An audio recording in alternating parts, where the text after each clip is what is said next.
For God's sake hold your tongue and let me love. John ডানের বিখ্যাত কবিতা বা ক্যানোনাইজেশন, সেখানকার এই ছত্রটি তিনি বাংলায় অনুবাদ করেন এবং তার রোম্যান্টিক উপন্যাস শেষের কবিতায় তিনি সেটি ব্যবহারও করেছিলেন, যার অর্থ হচ্ছে দোহাই তোদের, তোরা একটু চুপ কর, আমারে ভালোবাসিবারে দে অবসর।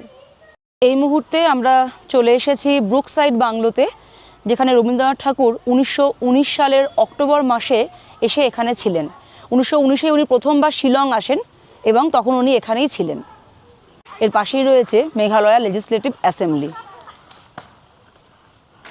ওনার বিখ্যাত যে কালোজয়ী রোম্যান্টিক উপন্যাস শেষের কবিতা, যদিও সে শেষের কবিতা উনি 1928 সালে উনি সাউথ ইন্ডিয়াতে বসে তার রচনা সম্পূর্ণ করেছিলেন, কিন্তু তার পটভূমিকায়, সেই শেষের কবিতার পটভূমিকায় রয়েছে এই শিলং।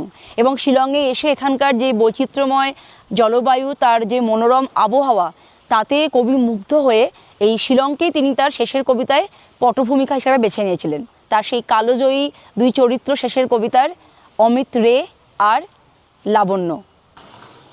বর্তমানে এটি রবীন্দ্রনাথ টেগোর আর্ট গ্যালারি। এখানে কবির রাইটিং ডেস্ক থেকে শুরু করে অনেক কিছুই এখানে সংরক্ষণ করা হয়েছে। তবে আজকে এটি বন্ধ রয়েছে, কাউকে দেখতে পাচ্ছি না এখানে, তাই ভেতরটা আপনাদের দেখাতে পারলাম না।